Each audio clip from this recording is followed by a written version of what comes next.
Okay, Bismillahirrahmanirrahim.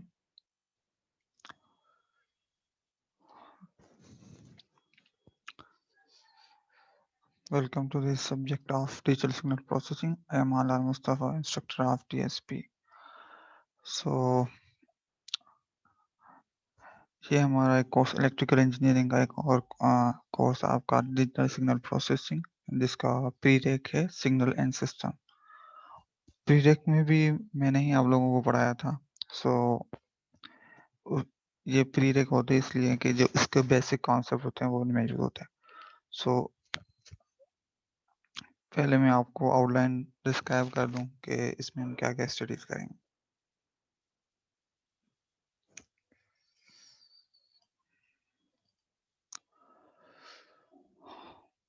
Okay, तो सबसे पहले आते हैं कि डीएसपी है क्या चीज़ और इसकी हमें ज़रूरत क्यों पड़ेगी और हम इसमें क्या क्या स्टडी करेंगे और ये हमारे ऑब्जेक्टिव्स क्या क्या होंगे और उसको असेस किस तरह किया जाएगा, आपको क्या क्या चीज़ें पूछी जाएंगी। ठीक है, पहली बात आते हैं डिजिटल सिग्नल प्रोसेसिंग।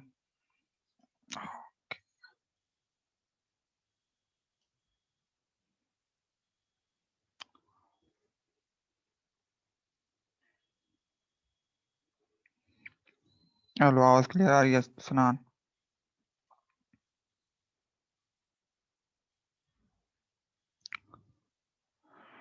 ओके,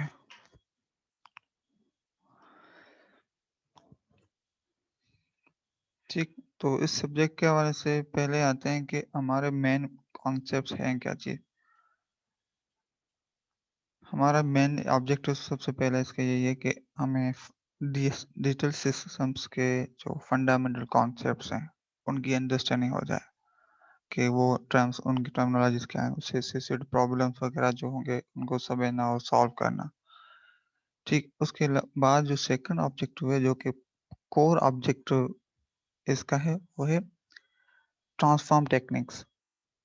2 से 3 टेक्निक्स जो मेजर इंपॉर्टेंट है। एक है Fourier transform with respect to discrete, मतलब कि डिस्क्रीट फोरियर ट्रांसफॉर्म और जेड ट्रांसफॉर्म। अब जेड ट्रांसफॉर्म क्या होता है, इसकी क्यों ज़रूरत पड़ती है, इसकी इंपॉर्टेंस क्या है, ये उस टाइम टॉपिक्स में हम डिस्कस करेंगे, मगर ये डीएसपी का कोर हिस्सा है। तो वो हमारा ऑब्जेक्टिव इस कोर्स का ये है कि उस सारी चीज़ों को आप समझ जाएं कि किस तरीके से पहले ट्रांसफॉर्म किया जाता है, फिर उसको इन्वर्स करके ओरिजिनल फॉर्म में उस इक्वेशन को लेके आया जाए। जब हम इन सब चीज़ों से फेमिलाइज हो जाएंगे, बेसिक कॉन्सेप्ट्स के और ट्रांसफॉर्म से, फिर हम इसकी एप्लीकेशंस पे आ जाएंगे कि डीएसपी को अप्लाई कैसे करते हैं अपने रियल लाइफ के प्रॉब्लम्स में और उसको सॉल्व करने के लिए। तो डीएसपी के अभी डिस्क्राइब मैं करूँगा कि क्या-क्या इसकी डेप्थ और ब्रेड्थ क्या-क्या है, मगर उसके डीएसपी के एप्लीकेशंस में से सबसे बहुत इम्पोर्टेंट एप्लीकेशन है फ़िल्टर्स। ठीक है? जिसमें 2 मेन फ़िल्टर्स डीएसपी से रिलेटेड है, मतलब डिजिटल फ़िल्टर्स जिसको हम कहते हैं, एफआईआर और आईआर। ठीक है? उनकी डिज़ाइन करना, मतलब ये है कि आपको अपनी मर्ज़ी का कोई फ़िल्टर बनाना हो, अपनी रिक्वायरमेंट्स के बेस पे बनाना हो, तो at the end of this course आप उस काबिल हो जाएँ कि उस फ़िल्टर्स को डिज़ाइन कर सकें अपने रिक्वायर्ड पैरामीटर्स के हिसाब से। ठीक है? और लास्ट जो ऑब्जेक्टिव है हमारा वो ये है कि कोई ना कोई आपको इसमें एप्लीकेशन या दी जाएगी जिसको हम प्रोजेक्ट कहते हैं। कोई भी रियल टाइम का सिनेरियो जिसमें आप लोग वो जो सब कुछ हमने सीखा है, सारी टेक्निक्स, उसको अप्लाई करते हुए उस सिनेरियो में उसको सॉल्व करेंगे। तो ओवरऑल हमारा ऑब्जेक्टिव जो होगा इस कोर्स का वो यही होगा कि हम बेसिक समझें, ट्रांसफॉर्म टेक्निक समझें और फिर उसके फ़िल्टर डिज़ाइनिंग जो कि एफआईआर दोनों को किस तरह डिज़ाइन किया जाता है, उनके पैरामीटर्स किस तरह निकाले वो समझें और लास्ट में फिर उनको अप्लाई करें किसी न किसी एक एप्लीकेशन में। अच्छा, ये पार्ट जो होगा वो हर किसी के लिए अलग होगा, वो सबके लिए एक नहीं होगा। हर किसी के एप्लीकेशन सिनेरियो अलग दिया जाएगा और उसमें से फिर उसको वो सॉल्व करके उसको सबमिट करवाएगा विथ रिपोर्ट। ये ऐसे ही समझो जिस तरह लैब की रिपोर्ट होती लैब का प्रोजेक्ट होता है। अच्छा, तो ऑब्जेक्ट आपके हो गई है। अच्छा, तो अब ये तो हो गया स्टडीज़, अब इसको असेस किस तरह करेंगे? तो उसका मैकेनिज़्म मोर और लेस वही है जो हम अभी तक कोर्सेज़ में करते आ रहे हैं। जैसे कि आप लोगों ने एसएनएस भी मुझसे ही पढ़ा है, सो हम उसका पैटर्न भी असेसमेंट का वही होगा कि क्विज़ेज़ होंगी, जो कि मिनिमम हमें 3 क्विज़ेज़ रखनी होती हैं। सो 3 क्विज़ मिनिमम होंगी, ठीक है? इसके अलावा असाइनमेंट्स होंगे। असाइनमेंट्स में जो आपकी 4 असाइनमेंट्स होंगी। अच्छा, जो 4th असाइनमेंट होगी, वो रिलेटेड टू दिस ऑब्जेक्ट जो आपको ClO4 नज़र आ रहा है, इससे रिलेटेड होगी, ठीक है? इसमें आपको सिनेरियो दिया जाएगा कोई ना कोई, फिर उसको आपको सॉल्व करना होगा, ठीक? और हाँ, बाकी तो ऑब्वियस सी बात है कि मिड टर्म और फाइनल होंगे। मिड टर्म 30 मार्क्स का होता है और फाइनल 50 मार्क्स का होता है। तो हमारे पास इनको असेस करने का मेथड यही रहेगा।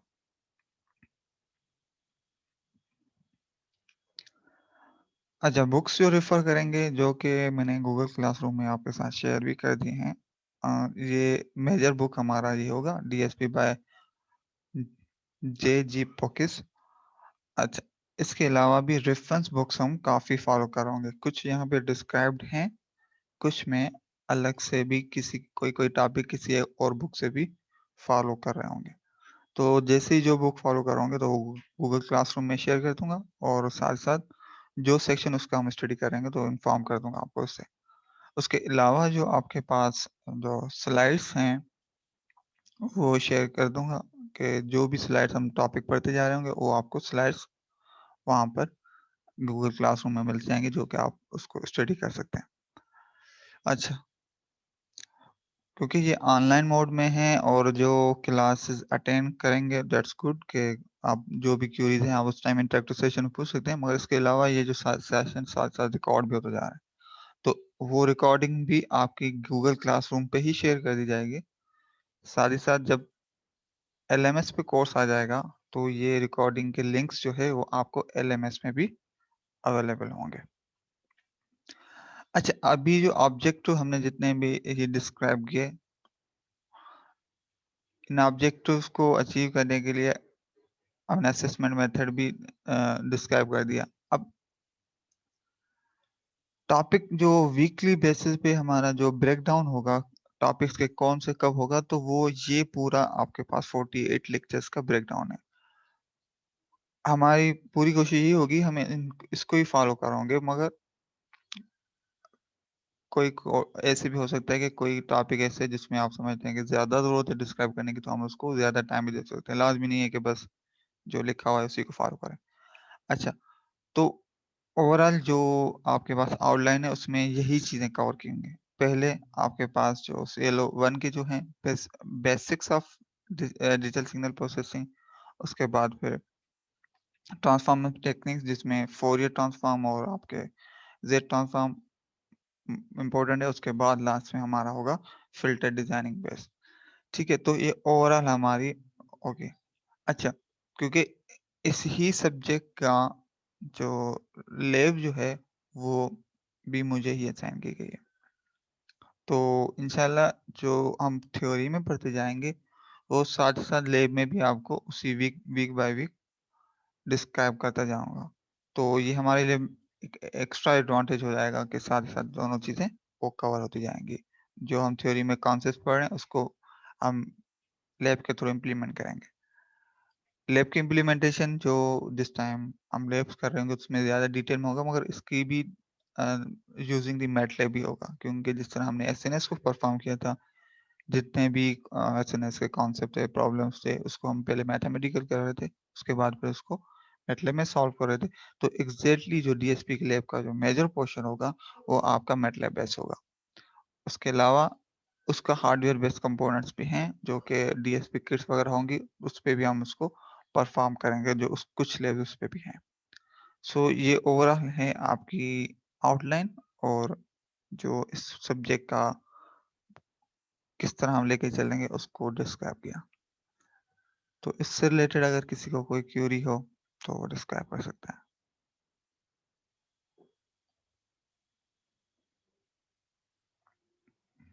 Okay.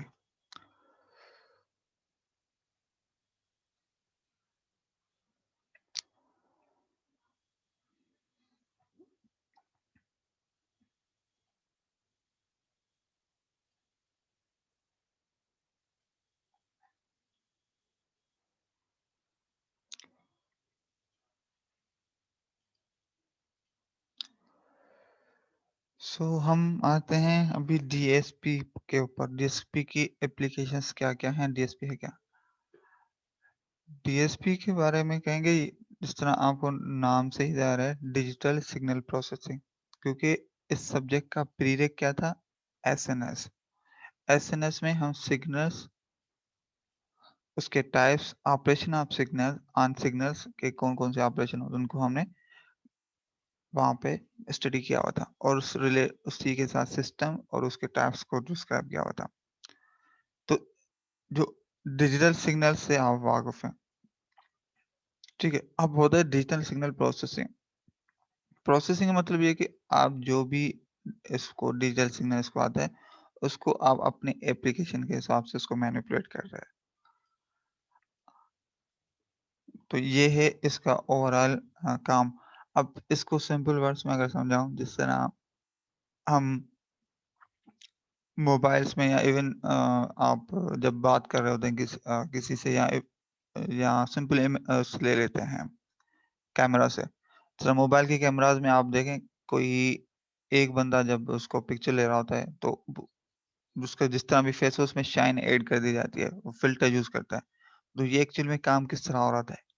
At the back and उसमें वो जो सिग्नल प्रोसेसिंग हो रही थी, जो आप इमेज ले रहे होते हैं, वो एज़ अ सिग्नल, क्योंकि 2D सिग्नल होता है वो सिग्नल आपका एज़ अ डेटा के तौर पे इंटरप्रेट होता है, और उस पे वो प्रोसेसिंग करके जहाँ-जहाँ पर भी उसको शाइनिंग कम है या ज़्यादा है, जिस तरह का भी फ़िल्टर लगाया हुआ है, वो ऐड की करता है, और वो परफ़ॉर्म करता है ऑपरेशन, और फिर आपके सामने एक पिक्चर इस तरह आती है कि वो बिल्कुल ज़्यादा प्यूरिफाइड, या जिस तरह भी फ़िल्टर लगाया है उस हिसाब से शो हो जाती है। या दूसरे लफ्ज़ों में ये एक सिंपल एक एप्लीकेशन होगी। इसके अलावा अगर हम देखें, ये जो स्पीच के ऊपर, जिस तरह आवाज़ को ऐसे अक्सर जिस तरह होता है ना, कि आप माइक पे बोल रहे होते हैं। अब माइक पे कभी-कभी बैकग्राउंड आप जो नॉइज़ आ रही है, जिसको आपको रिमूव करना है। अब वो बैकग्राउंड नॉइज़ को रिमूव करने के लिए जो डिजिटली चीज़ें यूज़ करते हैं, वो फ़िल्टर होता है, जिसको हम डिजिटल फ़िल्टर कह रहे होते हैं। तो उसके भी बैकएंड में क्या हो रहा होता है? वो डिजिटल सिग्नल प्रोसेसिंग हो रही होती है। अब वो हर किसी की अलग-अलग है। इमेज में ज़ाहिर-सी बात है कि अलग टाइप का एल्गोरिथम होगा, वॉइस के लिए अलग टाइप का होगा। तो ये जो एक मैंने 1-2 एप्लीकेशन सिंपल बताई, ये सिर्फ़ यहाँ तक लिमिटेड एप्लीकेशंस की नहीं है। तो आपके सामने एक डीएसपी की जो एक बहुत ब्रेड्थ व्यू दिखाया हुआ है कि कहाँ-कहाँ पे इसकी एप्लीकेशंस हैं। इसकी एप्लीकेशन ज़्यादा स्पेस में है, ठीक है? अब स्पेस में किस तरह है कि जो आपके टेलीस्कोप्स इमेजेस लेते हैं, वो बहुत ह्यूज डेटा होती है। फिर उसको सिंथेसाइज़ करना उन इमेजेस को, फिर उन इमेजेस से रिक्वायर्ड डेटा निकालना कि कहाँ पर क्या-क्या चीज़ें, उनकी लोकेशन वगैरह, ये सारी चीज़ें अगेन यूजिंग द डीएसपी होता है। ऑब्वियस सी बात है, वो एल्गोरिथम सिंपल नहीं होते हैं, वो काफ़ी कॉम्प्लेक्स होते हैं, मगर उनकी जो बेसिक्स होती हैं, वो यही होती हैं जो हम इस इन सब्जेक्ट्स में पढ़ रहे हैं। Data compression. अब डेटा कंप्रेशन से मेरे ख्याल में आप सारे तकरीबन वाकिफ़ हैं। जिस तरह हम जो डेटा आपके पास कंप्यूटर में अवेलेबल होती है, आप डिफरेंट सॉफ्टवेयर यूज़ करके उसको कंप्रेस करते हैं, उसकी जो मेमोरी होती है उसको रिड्यूस करते हैं without affecting the original data. मतलब ये है कि जो भी आपकी ओरिजिनल, अगर फॉर सपोज़ इमेज को आप कंप्रेस कर रहे हैं, तो इमेज कंप्रेशन में आप किस तरह करें, जो पहले इमेज मिसाल और 1 एमबी की थी, वो अब वो 3 एमबी की हो जाए, मगर जो इमेज एक्चुअल है वो वही रहे, उसमें कोई इम्पैक्ट ना पड़े।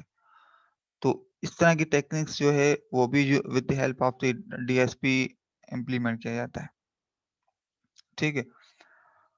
और इसके अलावा जो मिसाल तौर हम अगेन कैमराज़ की मैं द बात करूँ क्योंकि हम इनसे डेली इंटरैक्ट करते हैं इस तरह की चीज़ों से। तो अक्सर अब इतनी इंटेलिजेंट कैमराज़ वगैरह चीज़ें आ गई हैं कि आप उसको फॉर सपोज़ क्या पिक्चर ले रहे होते हैं तो वो खुद ही फेस रिकग्नाइज़ेशन कर रहा होता है। वो अब अ, ऑटोमेटिकली खुद ही ऐज बता रहा होता है। कभी केसेज़ में गलत भी होते हैं मगर वो ऐज भी बता रहा था कि इस पर्सन के फेस पे ना इसकी इतनी ऐज है, इसकी इतनी है। तो ये सारा क्या चीज़ है, जो इंटेलिजेंस थोड़ी बहुत उसमें आती है मशीन में, अगेन उसकी भी जो बैक एंड थ्योरी जो है, वो डीएसपी की टेक्निक्स और एल्गोरिथम्स है। ये तो हो गया सिर्फ़ स्पेस की साइड। इस तरह मेडिकल में जो सीटी स्कैन, एमआरआई, अल्ट्रासाउंड और उस तरह की सारी चीज़ें जो आ रही होती हैं, उन सब को जो डायग्नोसिस की जा रही होती हैं, उसमें से चीज़ें एक्सट्रैक्ट की जा रही होती हैं, वो again with the help of the DSP होता है। ठीक है?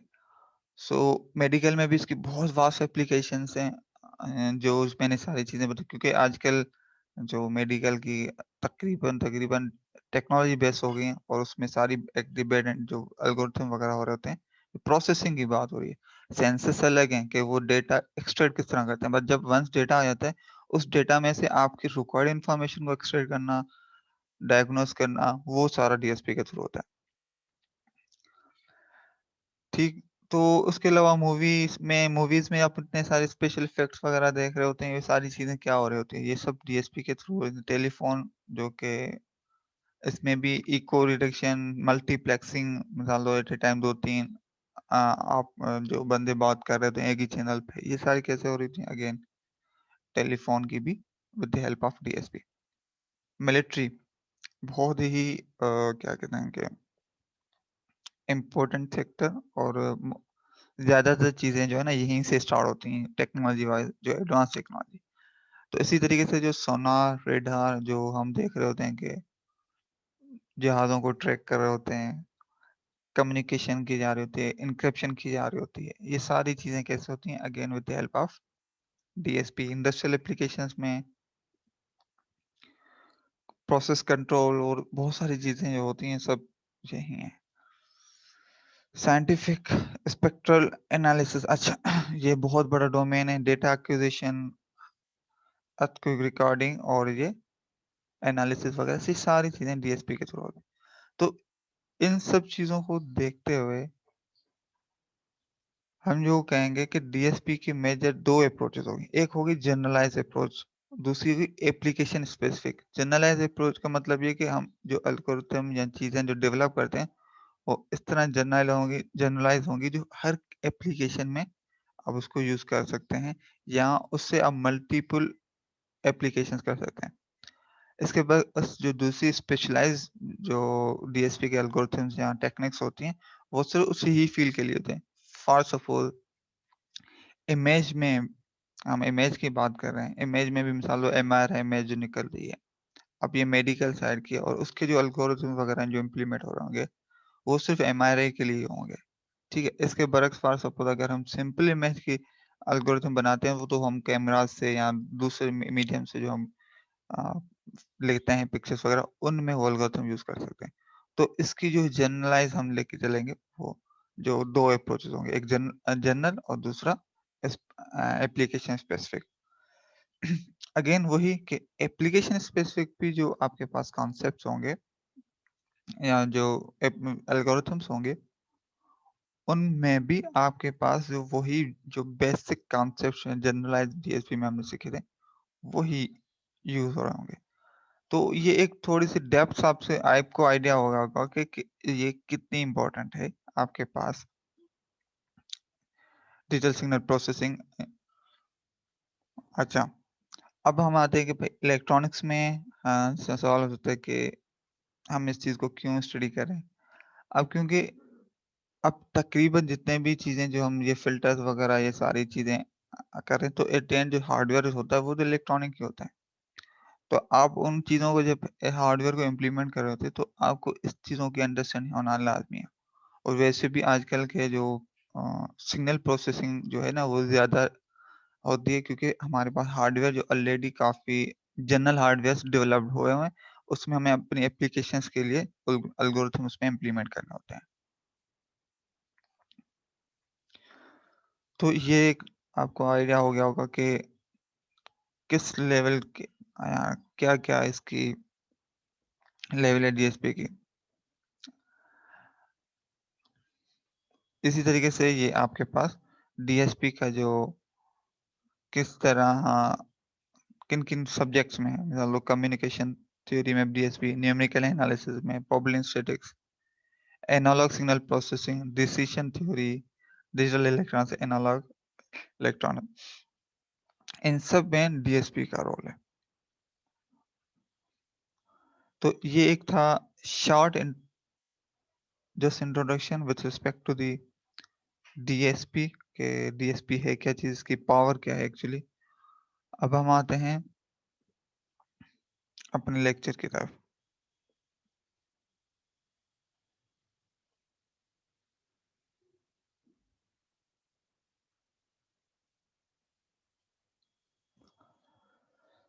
सो क्योंकि फर्स्ट लेक्चर है तो इसमें डीएसपी का आपको ओवरऑल आइडिया हो गया होगा कि डीएसपी की क्या-क्या डोमेन्स हैं, और इससे आप ये ज़ाहिर-सी बात है कि चीज़ों को आइडिया ये भी आइडिया होगा कि कितनी इम्पोर्टेंट डीएसपी है, इसको समझना, इसको पढ़ना।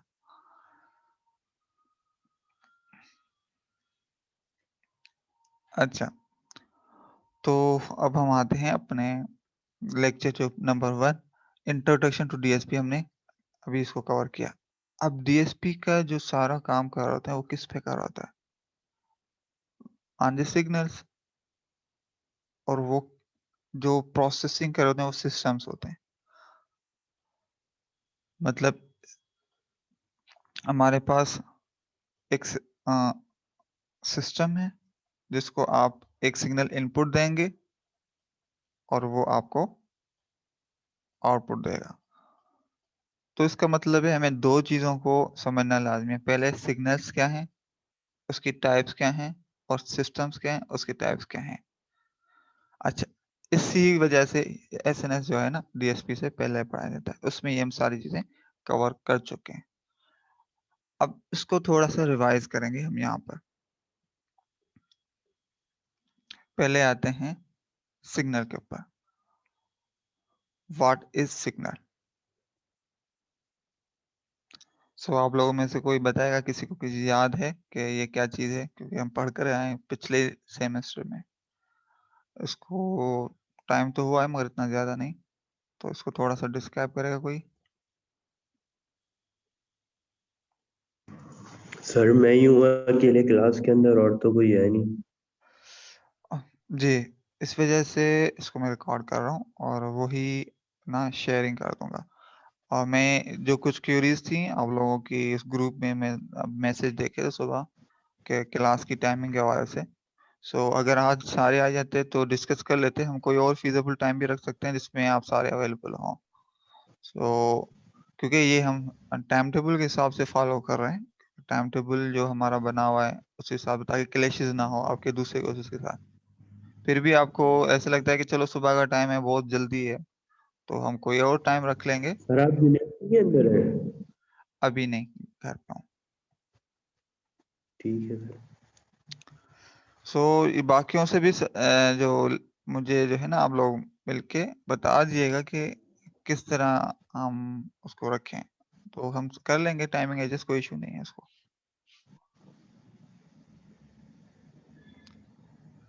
ठीक है? जी सर। सर अ, फिजिकल क्वांटिटी होती है जो वेरीज करती है टाइम, स्पेस और एनी अदर इंडिपेंडेंट वेरिएबल और वेरिएबल्स सिग्नल। कोई 1-2 एग्ज़ाम्पल दे दें, मतलब अपनी मर्ज़ी को, जो भी आपके अपने जिनसे आपने इंटरेक्ट किया हो, बुक्स को छोड़ के फिलहाल।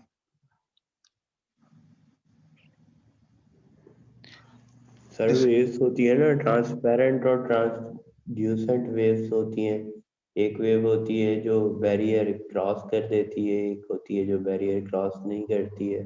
मीडियम क्रॉस कर देती है, मीडियम नहीं करती है क्रॉस। वो ठीक है, वो प्रोपेगेशन है आप जो बात कर रहे हैं। ट्रांसवर्स और ये वो होती है प्रोपगेशन के एक मीडियम में या किस तरीके से एक साउंड वेव्स मिसाल दो रहे हैं या लाइट वेव्स वगैरह किस तरह कर रहा है। अभी जो मेजर हमारा है कि सिग्नल है क्या चीज़? क्योंकि इस चीज़ को काफ़ी डिस्क्राइब किया हुआ है। तो कोई इश्यू नहीं है अगर आप लोग अपने जो भी अपनी डेफिनेशन ना समझ में आ रही है, डेफिनेशन को छोड़ के जो भी अपने वर्ड्स में इसको डिस्क्राइब करें, तो कोई इश्यू नहीं है इसमें। आपकी जो भी अंडरस्टैंडिंग है उसको कर लें, मुझे बता रहे हैं।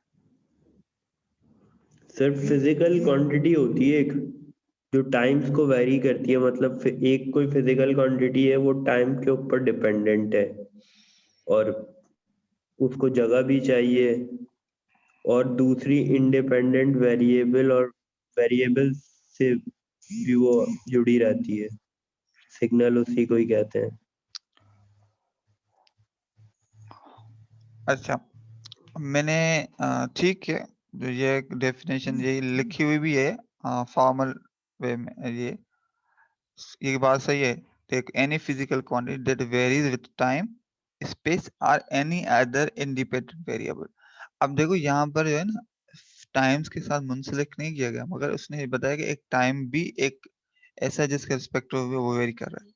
अगर इसका मैं एग्जांपल रियल लाइफ का जो मुझे एग्जांपल आता है, जो मैंने एसएनएस में भी काफी दफा उसका जिक्र किया है, जिस तरह टेम्परेचर का एक बहुत सिंपल है मिसाल। तो हम जो है एक थर्मामीटर है, अब through out the day temperature mayor करते हैं कि सुबह के टाइम इतना मेयर टेम्परेचर फॉर सपोज सुबह के टाइम में 10 डिग्री सेंटीग्रेड। अब मिसाल और आपने 1 आवर के डिफरेंस से पूरे दिन 24 घंटे की या दिन के 12 घंटे की आपने रिकॉर्डिंग की। अगर उस चीज को उस इंफॉर्मेशन को हम ये किसके रिस्पेक्ट टू वेरी हो रही है विथ रिस्पेक्ट टू टाइम, मतलब सुबह दिन और रात, ये with respect to time vary हो रही है। तो ये हमारा हो गया ये जो हमें टेम्परेचर की इंफॉर्मेशन मिल रही है जिसमें इंडिपेंडेंट वेरिएबल, क्योंकि टाइम इंडिपेंडेंट वेरिएबल है और जो उसके रिस्पेक्टिव जो टेम्परेचर मिल रहा है वो हमारा डिपेंडेंट है ऑन टाइम। तो अगर हम उस सिग्नल को ड्रा करेंगे तो कुछ इस तरह होगा। फॉर सपोज ये सुबह के 9 बजे का टाइम है, ये 10 बजे, ये 11, ये 12, ये 1, ये 2 सपोज कर रहे हैं हम। ठीक है, और ये हमारा होगा टेम्परेचर। अब सुबह के दिन टाइम में मिसाल लो टेम्परेचर था 10 डिग्री। अब उसी के फिर फॉर सपोज 12, 15, फिर इस तरह आगे 23 तक हो गया, फिर दोबारा रिड्यूस होना शुरू किया। तो ये अगर हम सिग्नल को प्लॉट करेंगे तो कुछ इस तरह का हमें सिग्नल मिल जाएगा। तो आई बात समझ में? तो उसमें 2 सिग्नल्स में हमें इस तरह के सिग्नल्स में हमें 2 एक्सेस मिल गए। एक टाइम एक्सेस, दूसरा वाई एक्सेस, जो वाई एक्सेस में उस चीज़ का एम्पलीट्यूड होगा। अगर टेम्परेचर का नहीं ले रहे, आप किसी और चीज़ का ले रहे हैं, फॉर सपोज अर्थक्वेक का सिग्नल भी दिखाते हैं अक्सर टीवीज़ में जब अर्थक्वेक का डिस्क्राइब कर रहे होते हैं। तो वहाँ पर भी या अर्थक्वेक को भी छोड़ें, चलो वो भी एक है, उसमें भी टाइम डोमेन होता है, फिर एक वाई एक्सिस में उसका मैग्नीट्यूड होता है कि किस लेवल का अर्थक्वेक है। या आप ये देख लें हॉस्पिटल्स वगैरह में ईसीजी वगैरह कर रहे होते हैं, हार्ट बीट को नोट करवा रहे होते हैं।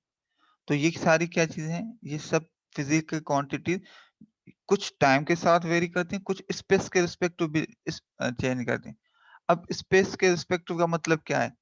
इसको यूँ ले लें कि फॉर सपोज मैं सुबह के 9 बजे ही ले लेता हूँ या 11 बजे ले लेते हैं। अब 11 बजे सपोज करें कराची में या यूँ पूरे वर्ल्ड लेवल पे देखते हैं कि पाकिस्तान में temperature for suppose 10 degree centigrade 15 है, ठीक है? उस टाइम यूके में कुछ और है, अमेरिका में कुछ और है, मतलब कहीं पे ज़्यादा होगा, कहीं पे कम होगा, कहीं पे दिन होगा, कहीं पे रात होगा। तो ये क्या हो गया? अब यहाँ पर जो हम जो डेटा ले रहे हैं, वो विथ रिस्पेक्ट टू टाइम के हिसाब से नहीं ले रहे, हम विथ रिस्पेक्ट टू स्पेस के ले रहे हैं। यहाँ पे क्वांटिटी क्या होगी? स्पेस। मैं यूँ कहूँगा कि दिन के 11 बजे फलाँ-फलाँ जगह पे ये था, मतलब टेम्परेचर था। तो यहाँ पर क्वांटिटी हमारी क्या हो गई? स्पेस हो गई। फिज़िकली स्पेशल वो चीज़ हो गई। बात समझ में आई सनान या अभी कन्फ्यूजन है इसमें?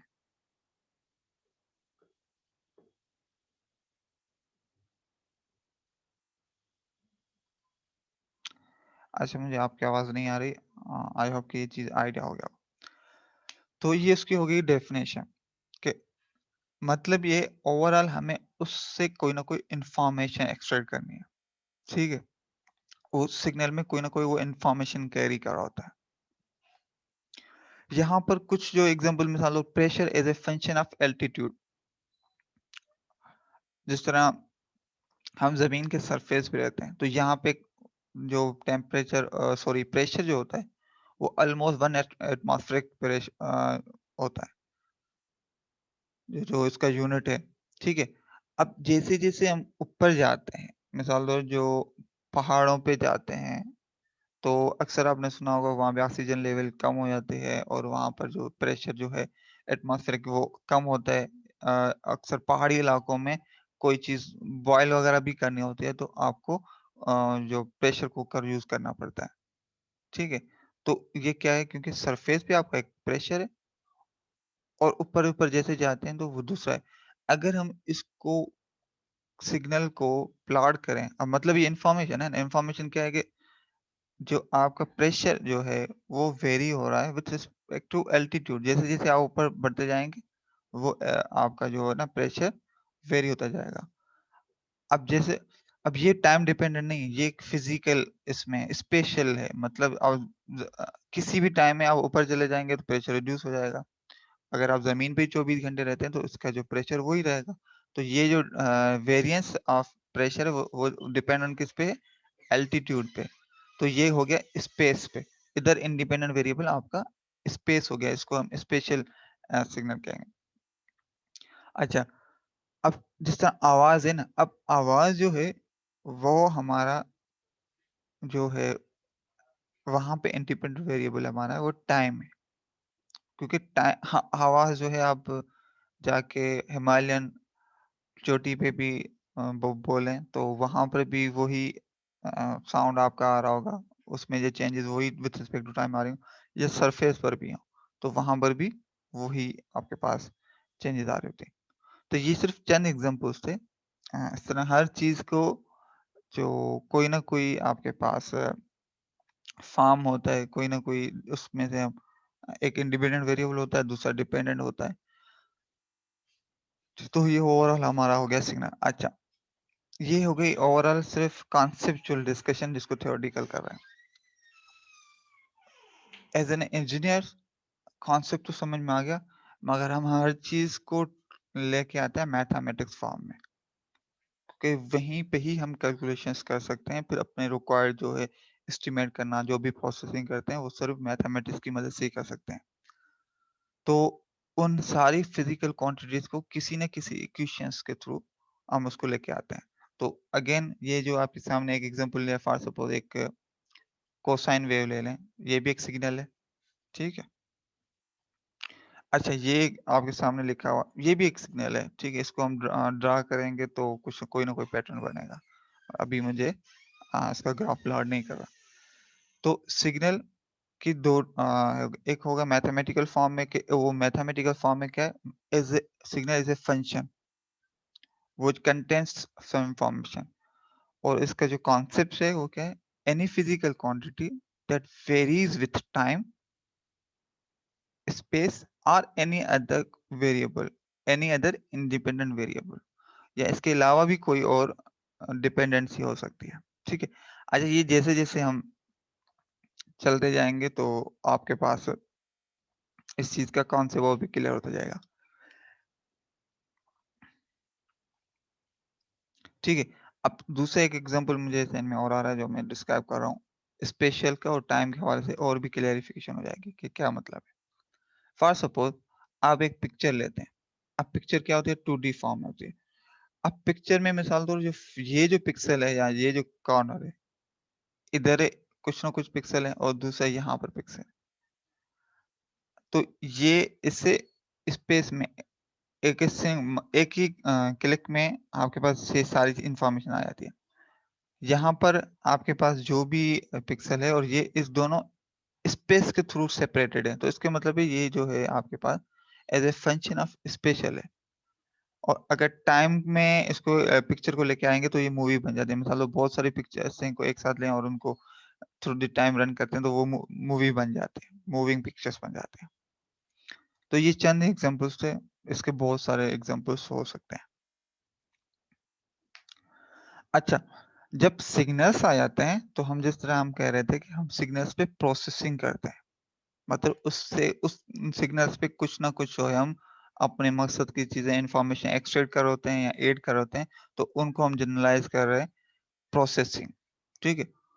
अब वो प्रोसेसिंग जो कर रहे होते हैं, वो डिवाइसेज़ या वो जो इक्वेशंस या जो परफ़ॉर्म कर रहे हैं उस सिग्नल पे कुछ ना कुछ इन्फॉर्मेशन लेने के लिए, उसको हम कहेंगे सिस्टम्स। बहुत सिंपल वर्ड्स में। तो सिस्टम क्या हुआ? A physical device that performs an operation on a signal. जिस तरह फॉर सपोज आप जो है एक एग्जांपल ले लेते हैं, अगेन टेम्परेचर को ही ले लेते हैं। अब आपके पास टेम्परेचर की डेटा है, आपने ये कहा कि भाई मुझे ये बताओ कि 25 से ज्यादा टेम्परेचर किस टाइम होता है। मतलब आपको पूरा सिग्नल मिल गया, उसमें पूरे 24 घंटे की टेम्परेचर जो है ना वैल्यूज पड़ी हुई है कि किस टाइम कितना कितना टेम्परेचर होता है। मगर आप देख रहे हैं कि भाई मुझे ये टाइम पता करना है कि किस टाइम यहाँ टेम्परेचर ज़्यादा होता है, मैं उस टाइम घर से बाहर नहीं निकलूँ, सपोज़ करें। तो आपने क्या किया, ये इन्फॉर्मेशन पूरी जो आपने मेयर की थी, किसी न किसी सेंसर के थ्रू वो सिस्टम को दी और सिस्टम में आपने वो पैरामीटर्स या जो मेथड्स जो है ना एल्गोरिथम इम्प्लीमेंट कर दिया कि भाई जब 25 डिग्री सेंटीग्रेड से ज़्यादा हो, तो वो मुझे टाइमिंग बताए कि वो टाइमिंग क्या है। तो सिस्टम जो आपको अगेन आउटपुट क्या देगा? सिग्नल ही देगा।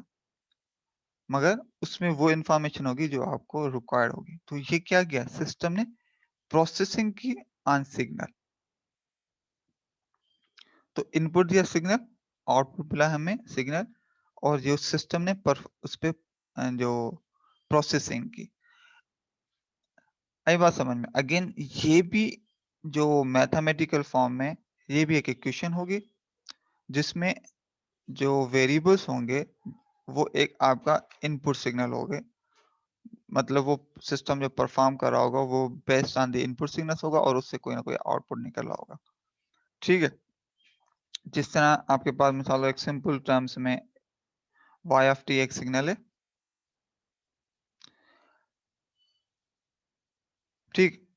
और 6x ऑफ t, अब 6x ऑफ t का मतलब क्या है? तो x of t input signal है आपका। अब इसको यूं समझें कि ये एक आपका वॉइस है, x ऑफ t आपका जो वॉइस है, जिस तरह यहाँ मेरा ही वॉइस है, ठीक? अब मेरा वॉइस है, मैं एक सिस्टम में उसको वॉइस को एज़ ए इनपुट देता हूँ। मेरा ये इनपुट एक सिस्टम में दिया, उस सिस्टम क्या करता है, उस पे प्रोसेसिंग करता है। अब हम यहाँ पे एग्ज़ाम्पल लेते हैं, ये सिस्टम क्या करता है, सिंपली एम्प्लीफाई कर देता है, एम्प्लीफिकेशन का काम कर रहा है और वो जो मेरा वॉइस है, उसको 6 टाइम्स ग्रेटर कर देता है, ठीक है? अब इनपुट दिया और सिस्टम ने उसको प्रोसेसिंग की और उस इनपुट को 6 टाइम्स उसका एम्पलीट्यूड बढ़ा दिया, तो मुझे आउटपुट मिल गया यहाँ पे और ये आउटपुट 6 टाइम पहले से ज़्यादा होगा इनपुट को। ये क्या हुआ? सिस्टम की जो इक्वेशन बनी, उसमें इनपुट एज़ ए पैरामीटर है आपके पास कि वो सिस्टम परफॉर्म, तो ये सिस्टम की इक्वेशन कहलाएगी और ये आपका जो फंक्शन है एक्स ऑफ टी, ये आपका होगा इनपुट सिग्नल का। तो ये जनरलाइज़ कांसेप्ट हो गया सिग्नल्स का और सिस्टम्स का।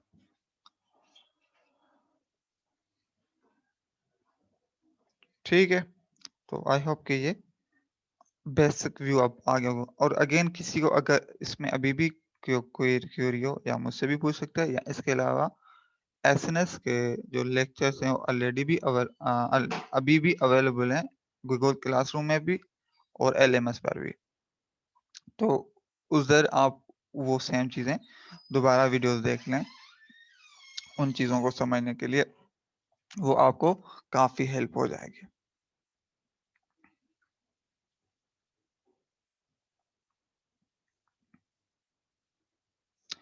ठीक है?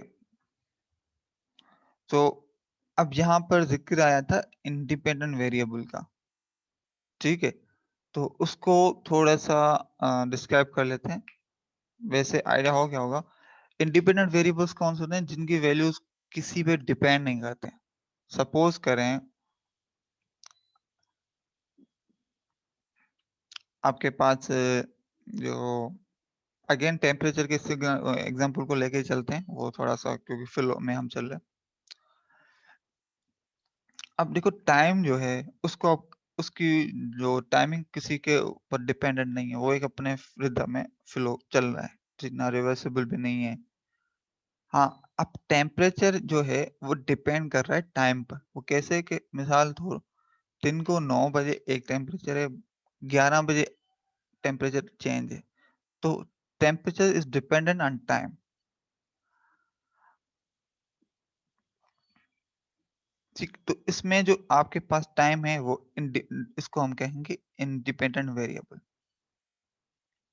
अच्छा, सिमिलरली सपोज करें कि आपको कोई और एग्जांपल हम देख लेते हैं कि इंडिपेंडेंट वेरिएबल।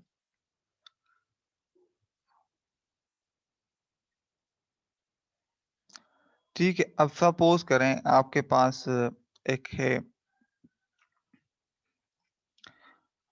एक वेसल है।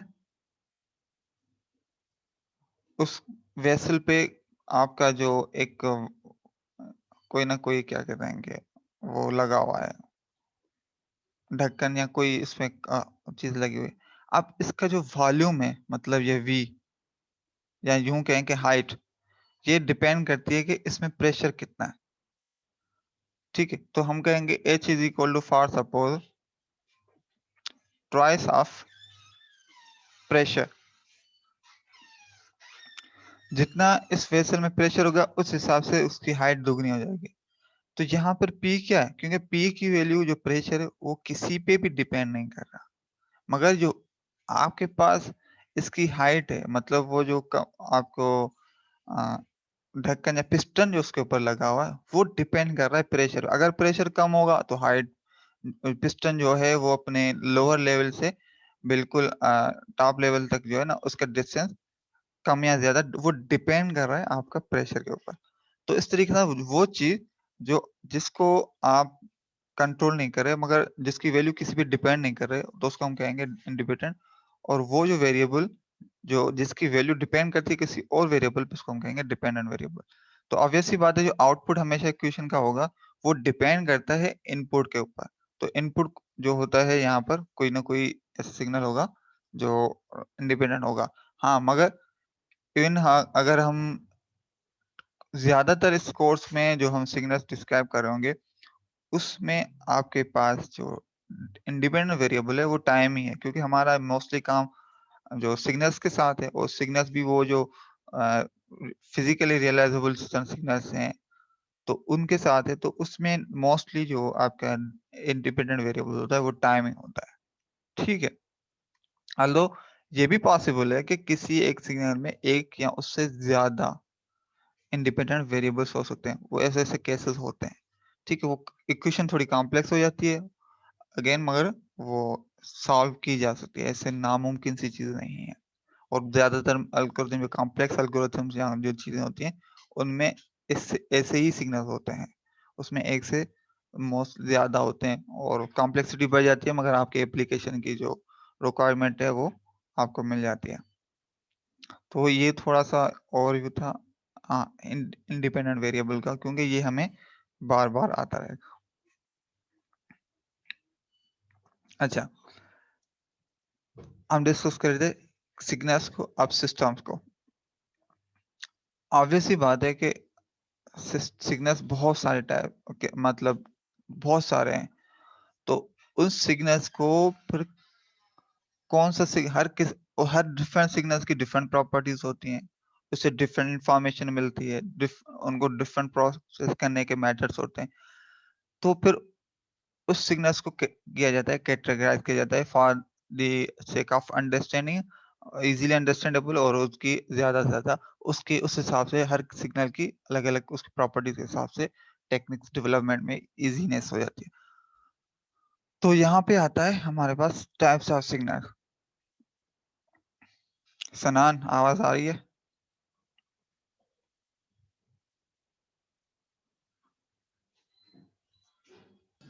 जी सर, आ रही है आवाज सर, ढाबे पे नाश्ता कर रहा हूँ। अच्छा अच्छा,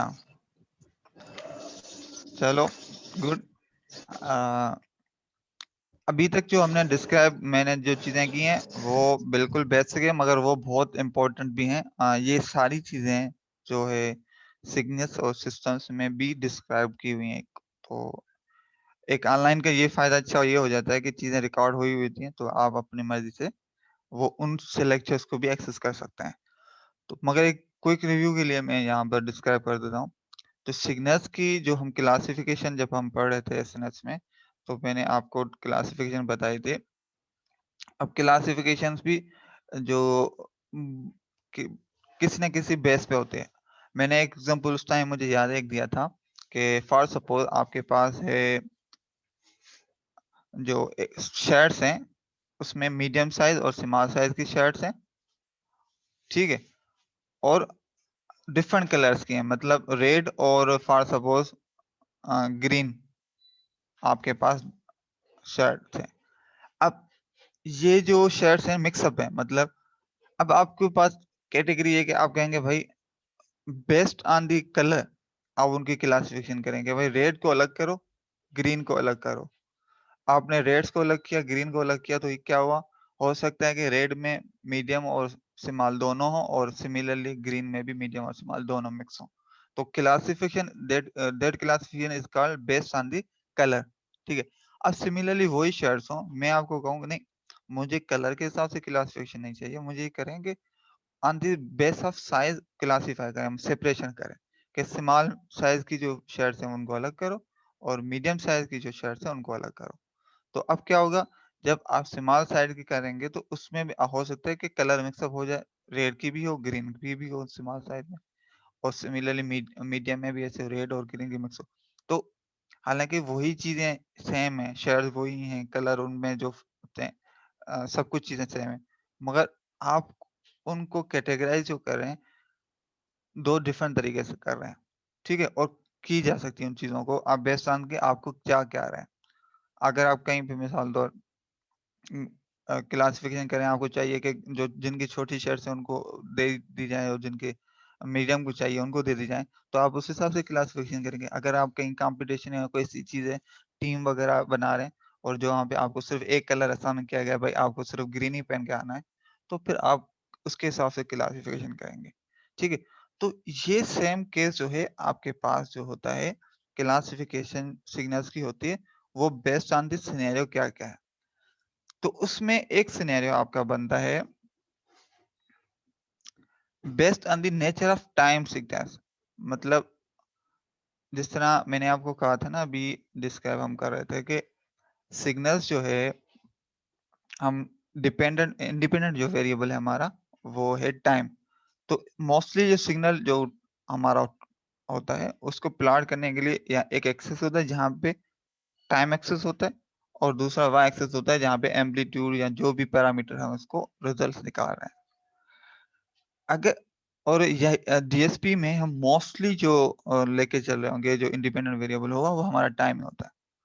तो टाइम के बेस पे, जो टाइम की नेचर की बेस पे हम क्लासिफिकेशन करेंगे, तो वो दो टाइप्स में जाता है।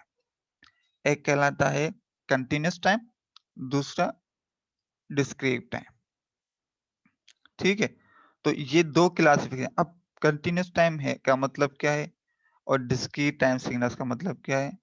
और अब ये पूछ सकते हैं कि अगर हमारे पास कंटिन्यूस टाइम है तो डिस्क्रीट की क्यों जरूरत पड़ी, अगर यहाँ डिस्क्रीट है तो कंटिन्यूस की क्यों जरूरत पड़ती है, ठीक। तो कंटिन्यूस टाइम क्या होता है? कंटिन्यूस टाइम का मतलब होता है कि जो आपके पास डेटा या जो एक्स एक्सेस होता है वो बिल्कुल ही कंटिन्यूस हो, उस अनब्रेकेबल हो बीच में। जिस तरह हमारा जो और बहुत सारे जो नेचर में चीजें होती हैं वो ज्यादातर इन नेचर जो होते हैं वो कंटिन्यूस होते हैं, जिसको हम एनालॉग कहते हैं, मतलब वो कंटिन्यूस होते हैं। जिस तरह टाइम है, अब टाइम को हमने तो डिस्क्राइब किया 1 सेकंड 2 सेकंड, मगर हम रियल लाइफ में जो चीजों को देखें तो वो सेपरेटेबल नहीं है ना, कि बस ये 1 सेकंड गुजरा अब यहाँ पे रुक के फिर अब दूसरे सेकंड पे गए, ऐसा नहीं होता।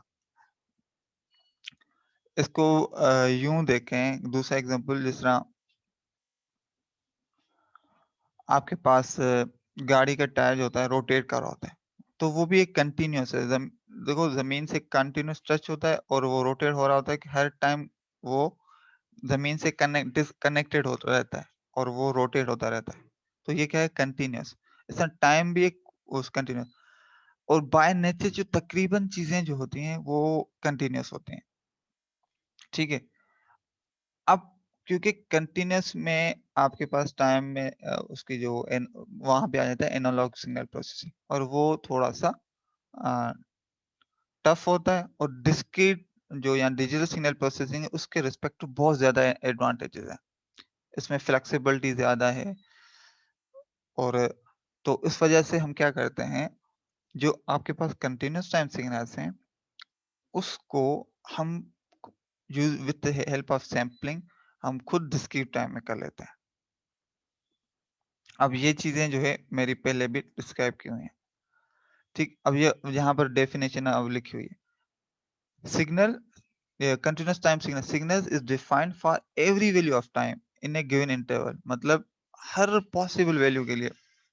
हम अगर बात करते हैं 1 से लेके 2 सेकंड तो डिस्क्रीट टाइम में जो वैल्यू डिफाइन होगी सिग्नल की वो 1 सेकंड जिस टाइम होगा उस टाइम की डिफाइन होगी और 2 सेकंड के टाइम पे जो डिफाइन होगी उसके दरमियान जितने भी जो वैल्यूज हैं टाइम की उस पे वो सिग्नल डिफाइन नहीं होगा उस और मगर कंटिन्यूअस टाइम में आप जो भी पॉसिबल वैल्यू समझ सकते हैं ना उस हर वैल्यू पे वो सिग्नल डिफाइन होगा। ये देख लें इसको मैं एक और एग्जांपल लेता हूँ ये देखो ठीक है अब इसमें क्या हो रहा है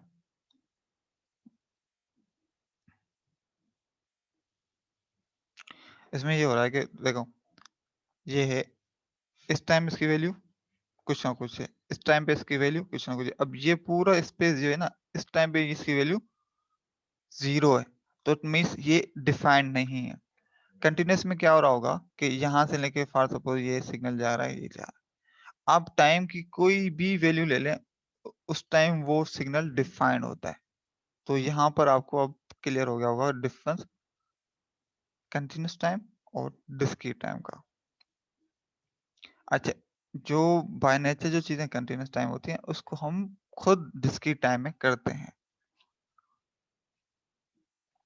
और पूरे लेक्चर्स हैं इसके एनालॉग से डिजिटल सिग्नल जिसको एडीसी और फिर रिवर्स करते हैं डिजिटल टू एनालॉग डीएसी तो ये हमारे अपकमिंग लेक्चर्स हैं तो उन लेक्चर्स में मैं इस चीज़ को जारी बात है और भी डिटेल में करेंगे और with the help of mathematics ही करेंगे तो अभी तक के लिए क्लासिफिकेशन आपको आई होप कि समझ में आ गए तो यही यहाँ पर जो है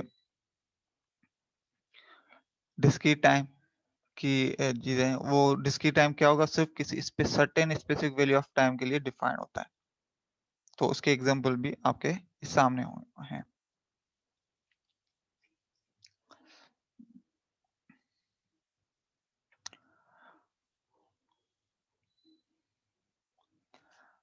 अच्छा आज का लेक्चर जो है मैं यहीं पे एंड कर रहा हूँ ठीक है तो अब मैं चाह रहा हूँ कि आप लोग जो सारे आ जाएं नेक्स्ट लेक्चर में ताकि हम फिक्स टाइमिंग जो है ऐसे सूटेबल रखें जिसमें आप सारे अवेलेबल हो तो हम इंटरेक्टिव सेशन हो जो साथ साथ समझते जाएं अभी इनिशियल लेक्चर्स हैं तो ये कॉन्सेप्ट समझना भी लाजमी है सबके लिए क्योंकि इन्हीं के बेस पे हम सारे एल्गोरिथम वगैरह डिफाइन कर रहे होंगे ओके सनान कोई क्यूरी हो अभी तक तो पूछ लें